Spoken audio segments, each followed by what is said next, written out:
I wasn't supposed to come home for Mom's birthday, but at 7:12 p.m., I was standing in the foyer with an overnight bag and a bottle of Tylenol, still wearing the blouse I'd sweat through on the train. My mother blinked when she saw me.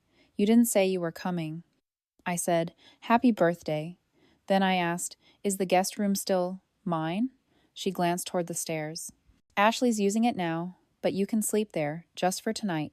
I smiled the way people do when they know the answer already. "Thanks." Upstairs, the door to my old room was closed. The sticker I'd once put on it, "Do Not Disturb," in crooked block letters, was gone. I turned the knob slowly, like I was sneaking into someone else's home. It smelled faintly like lavender and vanilla protein powder. The bed had been made, military tight. A diffuser pulsed next to the nightstand. There was a yoga mat rolled up in the corner, and the desk, my desk, the one I bought with my first paycheck, was now home to a laptop, a jade face roller, and a stack of content calendars. I found a spot on the floor beside the bed and set down my bag. I didn't unpack, just sat there for a minute, feeling out of place in a room that had once been mine down to the baseboards. The photos were gone. The bookshelf was gone. Even the carpet had changed. New rug, neutral tones, soft lighting. I was still sitting there when the door opened. Ashley. She leaned against the frame, her face unreadable. She was wearing one of my old college hoodies. "They said you'd only be here for one night," she said. I nodded. "That's right." Her eyes scanned the room, as if to make sure nothing had shifted since she left it.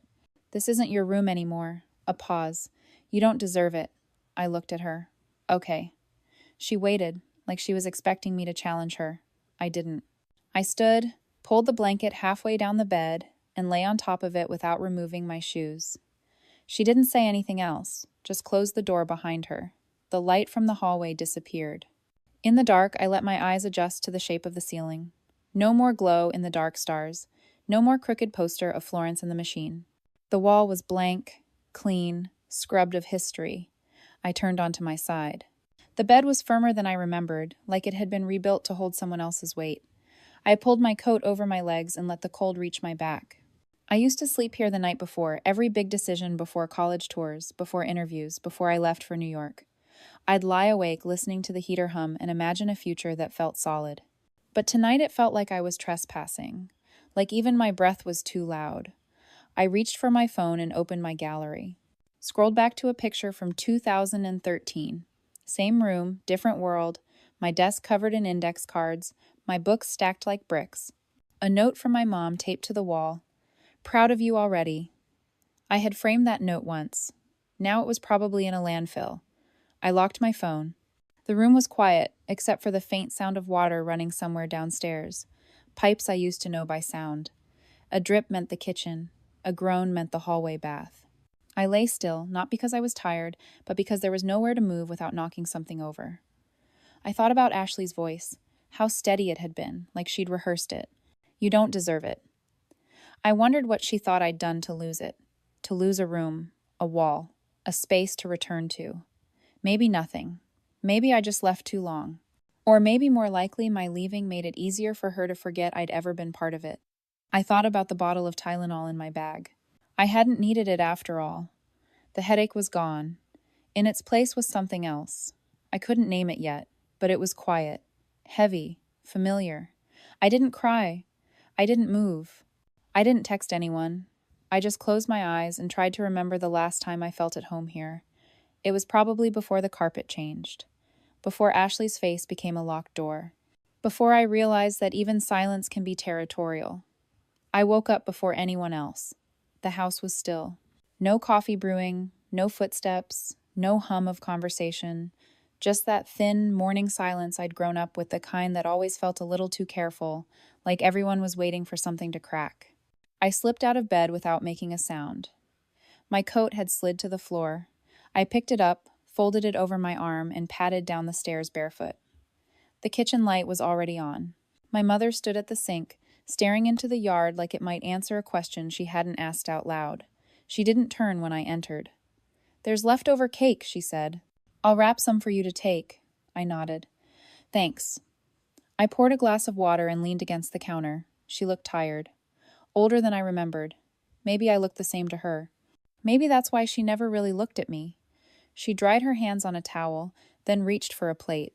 Ashley's worked really hard to make that room hers, she said, not quite meeting my eyes. I'm glad you didn't take it personally. I didn't answer. I was thinking about the summer I gave Ashley that desk, the same one she now used for her content planner and laptop. She'd failed a semester, was spiraling, crying every night about feeling lost. I packed up my apartment in Atlanta, put my job on hold, and moved home for 6 weeks. Mom had shingles, Dad was already 2 years gone, and Ashley was flailing. I did the grocery runs. I called her advisor. I sat on the floor while she threw things across the room and said she hated everyone. I didn't say much. I just stayed. When things stabilized, I left again. Quietly, the way I always did. No one threw a party. No one called to ask if I made it back okay. That desk had been my only real goodbye. I sipped my water and let the memory pass like a train I didn't need to catch. She's doing better now, Mom said. The routines help. The space helps. I nodded again. She's lucky, I said. Mom didn't reply, just kept slicing the leftover cake, one perfect piece after another. After breakfast, I took a walk around the block. My old hoodie still smelled like Ashley's perfume. I didn't take it off. The air was thin and gray, the way November always is in this town. On the corner, I passed the bus stop where I used to wait every morning at 6:40. I'd wear layers under my uniform and keep my hands in my pockets. It was the same bench where I once gave Ashley my gloves when hers tore. She was crying that day, too. Cold fingers, no friends, middle school cruelty. I'd told her, wear mine. I'll say I lost them. I'd gotten detention for not following dress code. She didn't get in trouble. She didn't even say thank you. I stopped walking when I reached the edge of the park. There was a tree with initials carved into it. Mine, Ashley's. A summer memory. Lemonade, mosquito bites, promises we thought meant something. I touched the bark. The carving was still there, faded but holding on. I stood there until my toes went numb.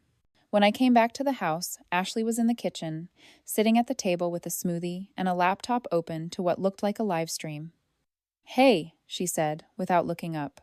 You headed back already? Soon, I said. Wanted to say bye. Cool.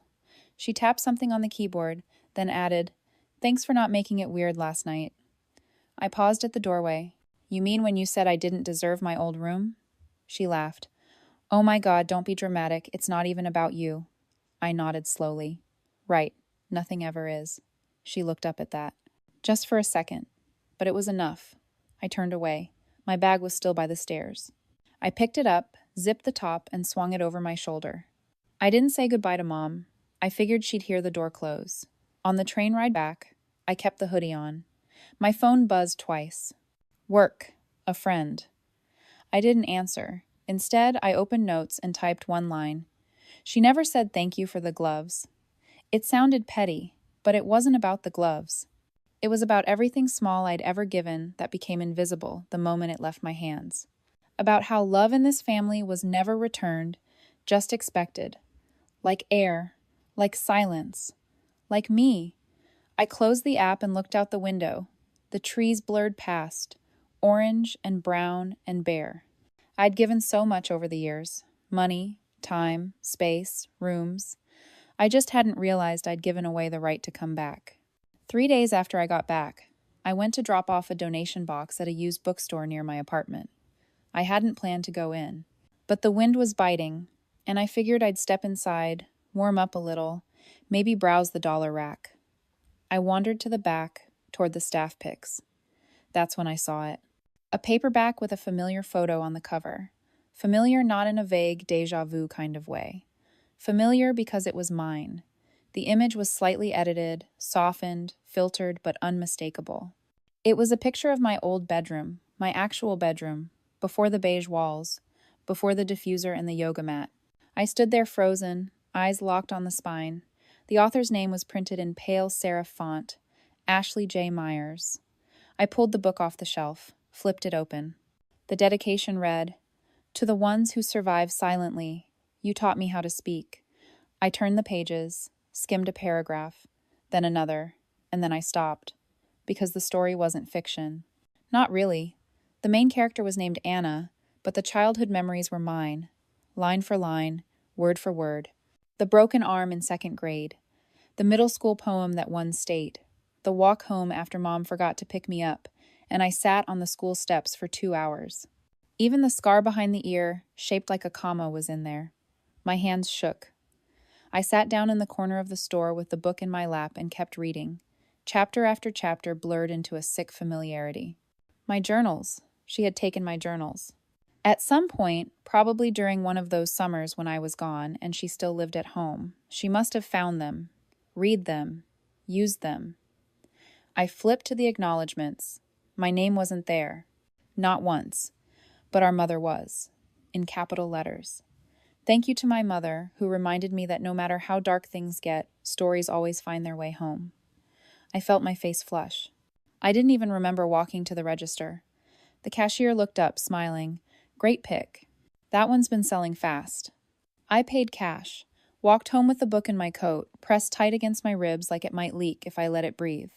At home, I pulled the shoebox from the top shelf of my closet, the one that still held my last notebook, the red one with a frayed elastic strap. I opened it. The pages were still there, and then I saw it. The missing one, torn out cleanly. The page with the story about the night I almost left for good. It was in the book, word for word. Changed just enough to give her deniability. But I knew. It was mine. My story. My words. My pain. I sat on the floor for a long time. The radiator hissed. Outside, a car honked too long. I didn't move. I didn't cry. I just sat there with the book open in one hand and the notebook in the other. I hadn't written in years. Not since I left home for good. But now, reading her voice, wearing my memories like a borrowed coat, I felt something old and sharp crawl back up my throat. Later that night, I checked her social media. She was doing readings now, bookstores, college campuses. Sharing stories that matter, she'd written in one caption, under a photo of herself holding a mic, eyes closed, bathed in soft light. The caption continued, "Not everyone has the courage to say it out loud, but some of us must."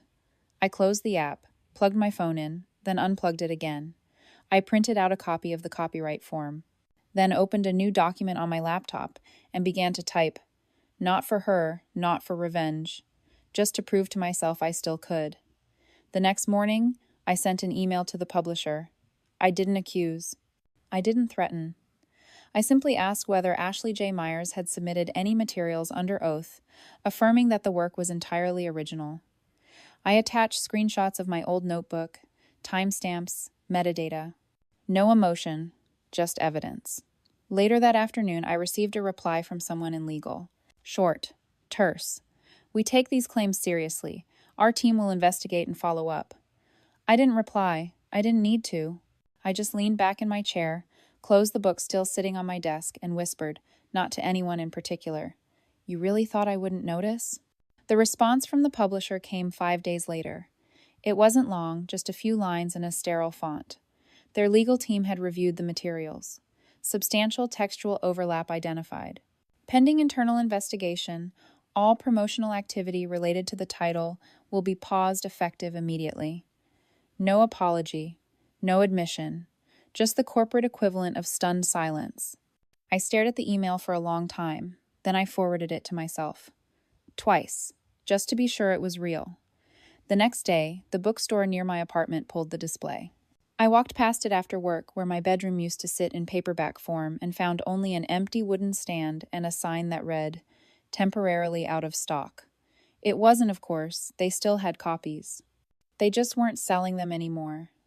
That same night, my phone rang. Unknown number. I let it go to voicemail. It was Ashley.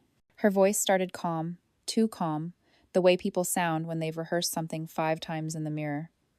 "Hey, I heard you did something? To the book?" There was a pause, a click in her throat. "Look, if you had concerns, you could have just come to me. We're family. You didn't have to go behind my back and make it public. I didn't even use your name." Another pause, then quieter like a hiss. "You don't own pain. Everyone has a right to tell their story." I didn't call her back. I didn't text. I just saved the voicemail, labeled it, archived it. I wasn't angry. Not exactly. What I felt was older than anger. Heavier. Like the ache that settles into your bones in cold weather. A kind of remembering. A few days later, Mom called.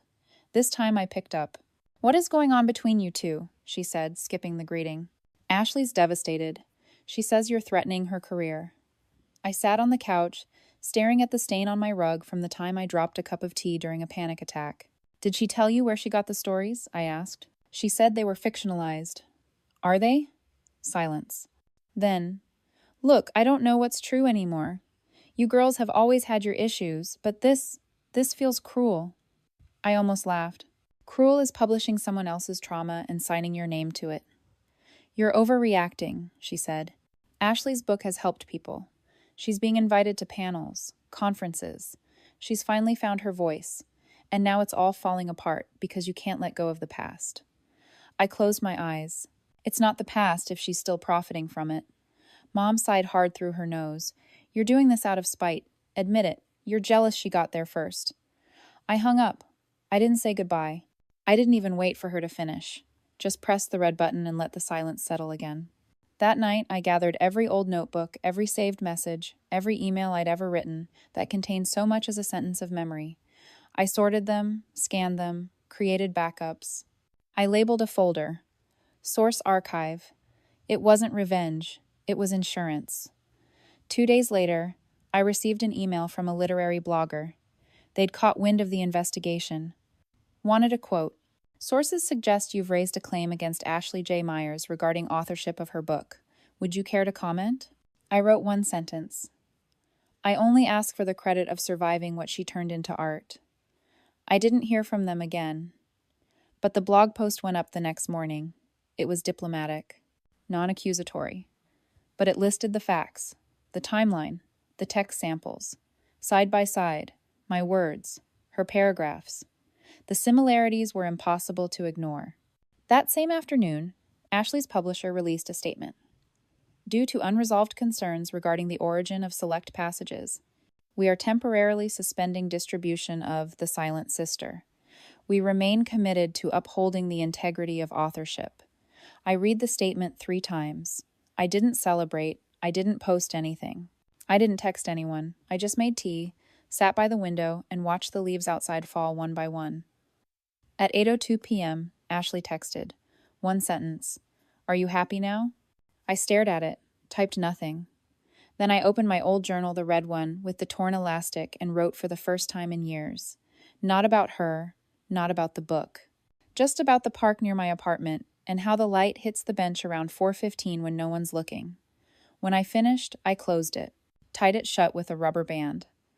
Then I deleted her text, not because I was angry, because I was finally done carrying a silence that didn't belong to me. The text messages came in waves. First from Ashley accusatory, vague, as if still trying to rewrite the story mid-collapse. Then from people I hadn't heard from in years. A cousin in Ohio, a family friend who once called me the quiet one, like it was a diagnosis. I'm sure this is just a misunderstanding. You two always had your own ways of seeing things. She's hurting, you know. No one asked if I was. On Wednesday night, Mom showed up at my apartment, no warning. Just the familiar knock. 3 short, 1 long. The same rhythm from when I was little and scared of thunderstorms. I opened the door, saw her face, and didn't say anything. She walked past me like she still lived here, Saturday down on the couch, clutched her purse like it might run away.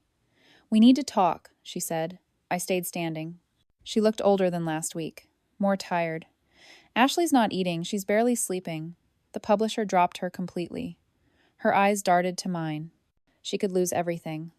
I crossed my arms. Then she shouldn't have taken everything. She shook her head. It wasn't like that. She didn't mean to hurt you. She just borrowed. I almost laughed. Borrowed implies return. Why are you doing this? She asked, not angry, pleading. You've always been the one who keeps things calm, who forgives. That's who you are. I bit my tongue so hard it tasted like pennies. That's who you are. Like forgiveness was furniture I was born carrying. You don't get to decide who I am, I said. Not anymore. She blinked. This family is falling apart. No, I said. It's just being seen for what it already was. Silence stretched between us. I watched her reach into her purse, pull out a folded envelope. She set it on the table. It's a letter from your father. I found it last month in the attic. It was addressed to you. I didn't move. She stood up slowly. Whatever you think this family owes you, it's not worth burning the whole house down. I didn't answer. She left without another word. The door clicked behind her. I sat staring at the envelope for what felt like an hour. Then I opened it. My father's handwriting slanted, familiar, a little shaky. He'd written it during his last winter, the year he stayed mostly in bed. It wasn't long, just a page and a half. He wrote about the treehouse he never finished building for me, how he still felt guilty, how he knew I always gave more than I got. I see you, he wrote. Even if your mother never says it out loud, even if Ashley takes up all the air in the room, I see you. My throat tightened. He signed it with his full name, like it was official, like it mattered. I folded the letter and slid it into my journal. That night, I didn't sleep much. I kept replaying the visit. The look in Mom's eyes, like I'd broken something sacred, like I was the problem. The next morning, Ashley posted a story on Instagram, a blurry photo of a window captioned, "Even silence can be violence." I didn't reply, but I screenshotted it. A week later, I received a letter from her lawyer, not a lawsuit, just an ask. Mediation, an attempt to resolve the matter privately, constructively, without further reputational damage. I read the letter once, twice, then I sent it to mine. My attorney, a woman with kind eyes and no tolerance for gaslighting, asked, "What do you want?" The question caught me off guard. For a moment, I wasn't sure. But then the answer came, steady and small. I want her to admit it wasn't hers. Publicly? No, I said. Just to me, she nodded. We can ask for that. The date for mediation was set. I didn't tell anyone. I didn't want more opinions. I wanted clarity, or closure, or something that resembled truth. The night before, I sat on the floor with my notebooks all around me, pages yellowed with time, ink smudged from years of holding on too tight. I wasn't afraid. I was ready. Not for confrontation, but for the echo of my own voice, unfiltered. I went to bed with the window cracked open, letting the cold slip in. Not to punish myself, just to feel awake. Just to feel real. The mediation took place in a rented office suite with beige walls and a window that didn't open. There was bottled water on the table, a tray of granola bars no one touched, and a clock that ticked too loudly. Ashley arrived 7 minutes late, wearing a gray blazer over a hoodie. She didn't look at me when she walked in, just sat down across the table, crossed her legs, and pulled out a pen. Her lawyer sat beside her, young and visibly nervous. Mine nodded politely. I kept my hands folded in my lap. The mediator began with a rehearsed tone, talking about intention, resolution, and mutual respect. I didn't hear most of it. I was watching Ashley. Her eyes flicked to me once, just once, then dropped back to her legal pad. "We're here today," the mediator said, "to discuss concerns over authorship, usage of personal materials, and the possibility of acknowledgement." Ashley's lawyer spoke first. Something about misunderstanding, creative interpretation, the blurred line between inspiration and infringement. Then mine responded. Calm, measured, she mentioned the journals, the passages, the dates, the digital footprints, the emails, the context. Ashley shifted in her chair. For a moment, her knee bounced, then stopped. Finally, the mediator turned to me. "Would you like to speak?" I nodded. Looked at Ashley. "I don't want an apology," I said. "I don't want money. I'm not here to ruin your career. I'm here because I want to hear you say it. That you used my words. That the story people praised you for wasn't yours." Ashley's lips pressed into a line. Her lawyer whispered something to her, too low to catch.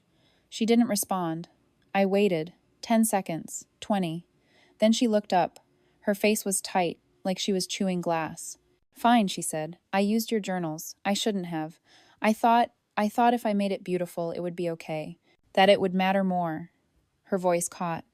"I didn't think anyone would care who it came from." The room went very still. I didn't blink. "Thank you," I said. The mediator looked relieved. Ashley didn't. She leaned back in her chair and turned her face toward the window that didn't open. "Do you want me to announce it?" she asked. "Tell people the book isn't mine?" "No," I said. "That's yours to live with now." Her eyes widened just slightly. Not in gratitude, in confusion. "Then why?" "Because I needed to know you knew," I said. "That's all." We ended the session early.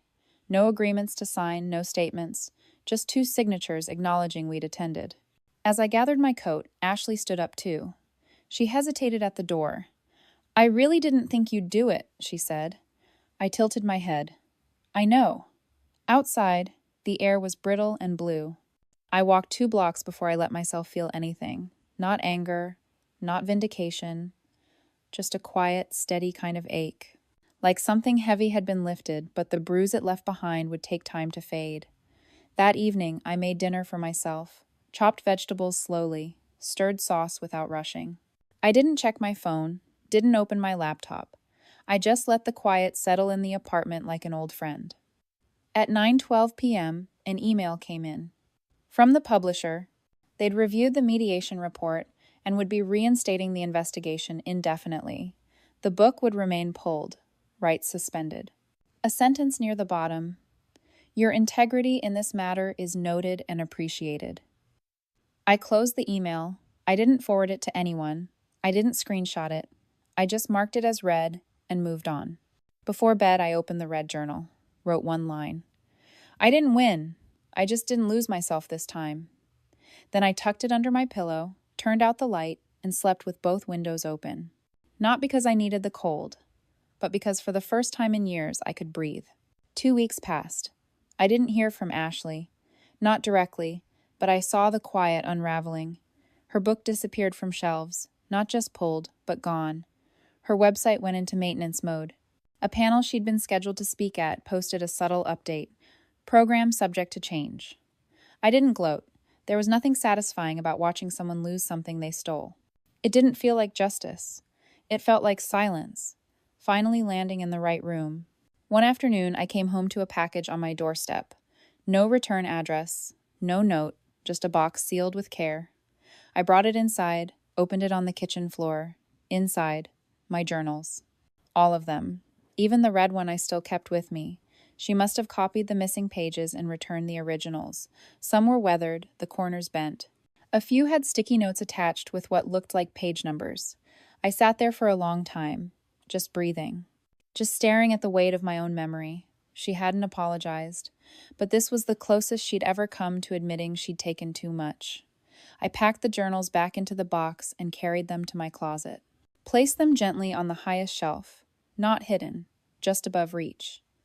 That night, I visited the park near my apartment. It was late past 10. Empty except for a man walking his dog and the occasional gust of wind that made the leaves skitter across the pavement. I sat on the bench beneath the lamp, the same bench I'd written about in my last entry. The light flickered, then steadied. I pulled out a notebook, not one of the old ones, a new one, crisp pages. No name, I wrote slowly, like relearning how to speak. Just images. The way my father's signature curved like it was falling. The smell of cinnamon on my mother's coat. The way Ashley once held my hand after a nightmare when we were both too young to lie to each other. I stayed until my fingers went numb. Then I walked home. Days passed, then weeks. The house back home felt farther and farther away, not in distance, but in pull. No one called. No one sent messages. But in the quiet, I started to remember who I was when no one was watching. I wrote more. Nothing for show, nothing to prove, just to feel the ground under my voice again. One morning, I submitted a short piece to a small literary journal. Not about the book, not about Ashley. Just about a room and the echo it held. It was accepted, published a month later. I didn't share the link. I just printed it out and taped it to my fridge. A reminder. A marker. One evening, as I was washing dishes, the phone rang. The house line, a number I recognized. I let it ring once, twice. Then I answered. "It's me," my mother said. I dried my hands, leaned against the counter. "Hi." Silence. Then, "I read your piece, the one about the room." I didn't respond. It was beautiful. Her voice was soft, uncertain. It felt true. I closed my eyes, waited. She added, "You always were the one who noticed things." I smiled faintly, not because it healed anything, but because for once she didn't look away from the wound. "Thank you," I said. She didn't stay on the line long. Just a few minutes, enough to feel the gap without trying to fill it. When she hung up, I sat at the kitchen table and stared at the fridge. The printed story. The words no one tried to take. I realized I no longer needed to be heard by everyone. I just needed to not disappear inside myself. That night, I walked into my bedroom and looked at the window. The curtains moved slightly in the breeze. I thought about the room back home, the one with beige walls and a diffuser, how much of me had been scrubbed out of it. But I also thought about the journals in my closet, the voice I'd found again, the bench in the park, the blank pages I wasn't afraid of anymore. I turned off the light and lay down, not as a guest in someone else's story, but in mine. Spring came late that year. The trees outside my apartment stayed bare into April, and every morning felt like it couldn't decide between rain or sun. I liked it that way. I liked the indecision. It felt honest. I was writing more little things, mostly. Observations. Small essays. A memory of how my father used to tap the steering wheel when he drove. A detail about the hallway light back home, how it flickered at the baseboard like it was blinking through something. I never mentioned Ashley's name. Not once. I'd said what I needed to say in silence. And sometimes silence, when held long enough, speaks louder than anything else. One morning, a letter arrived in the mail, handwritten, no return address. I knew the handwriting before I even opened it. Ashley. It was brief. No apology, no explanation, just one sentence. The room's empty now if you ever want it. I stared at it for a long time, the way someone might look at a key that doesn't belong to any lock they use anymore. I folded the letter and slid it into the back of my drawer, not out of sentiment, just to keep record. 2 weeks later, I went back, not to stay, not for the room, just to see it one last time. I didn't tell anyone I was coming. I arrived around noon on a Sunday. The house looked the same. Beige siding, overgrown lawn, the wind chime that always rang wrong. Mom opened the door. She didn't act surprised. Maybe she wasn't. "It's good to see you," she said. "You look steady," I smiled. "I am." Ashley wasn't home. She'd moved out a few days earlier, Mom said. Left for a fellowship in Vermont. "She's trying to write something new," Mom added. "From scratch this time." I didn't comment, just followed her up the stairs. The door to the room was open. The bed stripped, desk bare, walls blank. Even the diffuser was gone. The emptiness felt louder than I expected, but not haunting, just vacant. Like someone had finally stopped pretending it belonged to them. I stepped inside. Ran my fingers along the window frame. The paint had chipped slightly. The fairy lights left tiny pin-sized holes along the top edge of the wall. I could still smell traces of lavender. I sat on the edge of the bed frame, just for a moment, just to remember what it felt like. Then I stood up, walked over to the closet, and opened it. Empty. Except for one thing. Tucked in the back corner was a shoebox. My old one. Red lid, torn label. I pulled it out gently, sat on the floor, and opened it. Inside were scraps. A dried rose from high school graduation, a theater ticket stub, a photo of me and Ashley, age 11 and 8, sitting on the porch with ice cream dripping down our hands. We looked happy. Or maybe just unaware. I didn't take anything from the box. I didn't need souvenirs. I closed the lid, placed it back in the closet, and stood. Before I left, I took one last look at the room. Not to grieve it, not to claim it. Just to acknowledge it for what it was mine once, and no longer. Downstairs, Mom was waiting by the door. She looked like she wanted to say something. Then changed her mind. I opened it for her. "Thanks for letting me look," I said. She touched my shoulder, briefly, lightly. "You always belonged more than you knew." I didn't respond.